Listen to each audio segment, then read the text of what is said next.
even with the 3-day weekend and the shortened work week, the supply of active listings in the Portland metro area increased by another 7%. I'm Ron Milligan with RE/MAX Select here in Portland's Pearl District. And of course, what I have for you are our weekly market statistics for the Portland metro area. That's both Oregon side and Washington side, including Southwest Washington. So first and foremost, the supply of active listings increased by 338 listings versus the previous week. And if you remember, the previous week, we only saw an increase of about 25 listings. So it was kind of a suppressed week the previous week. Agents and sellers probably didn't think it was a good idea, rightfully didn't think it was a good idea to list homes just in advance of the 4th of July 3-day weekend. So that may have pushed some of those listings onto the following week, where we have this big jump versus the previous week. So we'll just check and see. I have a feeling that the number of new listings is starting to settle off, and that's kind of typical for this time of year. So we'll just see what happens this week, which I think is going to be a very telling week, this week and this weekend, for what's going on in our market. When I compare that number where we are this year versus roughly the same time period last year, that's an increase of 56.9%. So buyers this year have 56.9% more listings to choose from than buyers did last year. Again, keep in mind, last year was a white hot, probably the strongest seller's advantage market that we've ever seen in the metro area. So it's a tough comparison. It's a tough year to try to keep up with. But I am doing my update since we did get our market statistics from RMLS for June. I will do that same video I did last week or last month, where I plotted out the last 10, 12 years, what the significant numbers were for June of the last 12 years. So that should be coming up shortly. The buyer activity was down. So the number of new pending deals came in at 642 versus the previous week's 701. That's a weaker number than we've typically been seeing. So a little bit concerning, but again, I don't know. Buyers may not have been in town. Folks were still on vacation, not out looking at houses, not writing offers. I think this week that we're in right now is going to be telling as to whether that's the trend or if that was a bit of an anomaly because of the 4th of July weekend. When I did look at the same time period last year, there was a big drop in the number of new pendings. That number was 836 when I checked out my notes from last year, and that's down from over 1,000. I think it was 1,019 the previous week. So last year, even as crazy as that market was, people did kind of take a break, and houses didn't get shown quite as much. When we are looking at lockbox opens, which is the other major buyer activity that we have to work with, the number this last week was 16,455, which is up slightly from the previous week, but it is 19% fewer showings or lockbox opens than we had the previous year. That was at 20,362. Of the homes that did sell, we had 542. That's kind of a low number compared to what we've been seeing over the last few months. But again, holiday week, we only had 4 work days last week, which meant that the title companies and the county only had 4 business days to close transactions. So we did lose 1 day of last week.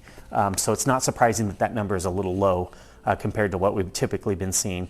And then I did see the same thing for last year. The number for last year, roughly the same time period last year, was 732. But last year, the 4th of July did fall on a Sunday. So we did have 5 business days of closings. Just for some reason, we had a smaller number last year as well compared to what we had been seeing leading up to that point. The number of price reductions, that's that number I've been tracking. If you remember last week, I had kind of an anomalous low number, and I couldn't quite figure out if it was user error, which is definitely a possibility, or if it was just an anomalous week where we just didn't see a lot of price reductions. This week, the number was 812. Last week I thought it was 37. I'm still not sure about that. But the week before it was 712. So that 812 is more in line with what we've been seeing, which makes me think I made a mistake with that 37. I just don't know what I did. So of that 812, 745 of those, when I pulled the numbers on Tuesday morning, were still active, and 67 of those price reductions had gone under contract. For the homes where there was a price reduction of $10,000 or more, there were 690, 25,000 or more was 286, and 50,000 or more was 117. Again, I looked at those numbers for the $25,000 or $50,000 price reduction or more. Those were all for properties that were on the upper end of the market. You know, there were a couple at 7, 8, 9, 100,000, and the lion's share of them were above $1 million. Bumpable buyers, again, that's that contingent offer. I'm writing an offer on the property I want to buy, but I need to sell my current home in order to perform on that purchase. That number's gone up to 90. Previous week it was 80, and we had 23 new bumpable transactions go under contract. Again, I feel like that's kind of a measure of us moving back more towards a healthy market, where that threat of ending up homeless because you could sell really easily but you couldn't buy is going away. So I think that's a good thing.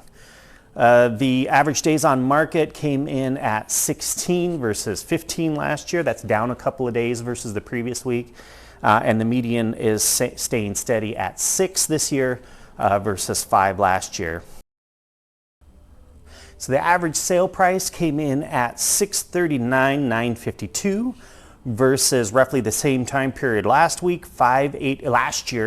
$581,955. That's a 9.9% increase in the average sale price. That's just comparing roughly the same week last year to the same week this year.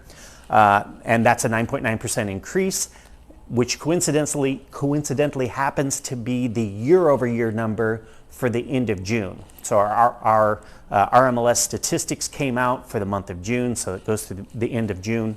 And when they compare the year-over-year increase in the average sale price, that's the average of the first 6 months of 2021 versus the first 6 months of 2022. We're seeing an increase in the Portland side of the river of 9.9%. And Vancouver side across the river there, it was somewhere around 16% increase in the year-over-year sale price. But just comparing this week to the same time period last year, 9.9%, which is better than we had seen the previous week, which is somewhere around 5.6%. But we're definitely seeing that number trending down. You know, the previous month it was like 11.2%. Now it's down to 9.9%. The median sale price was an increase of 11.7% from last week, the same week last year to this year.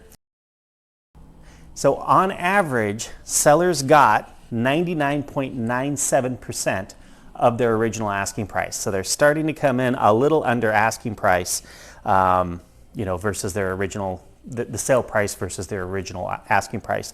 Median came in at 101.05.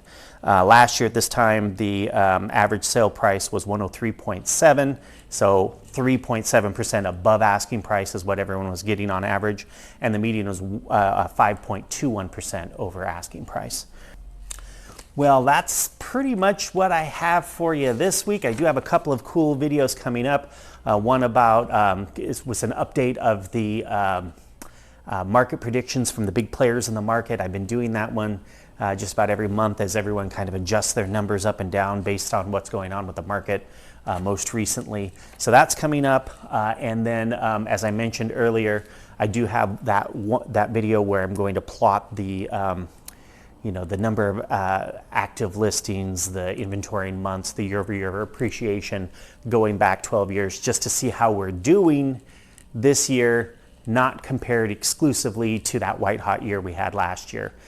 So maybe towards some more balanced years in our recent past. So Of course, if you have any questions in the meantime, feel free to reach out to me. If you have any thoughts or experiences you'd like to share, throw them in the comments down below. I definitely read all the comments. And if you like the content, please give me a thumbs up. Subscribe if you haven't. And feel free to share this video with someone who you might think would find it useful or informative. All right, we'll see you next week.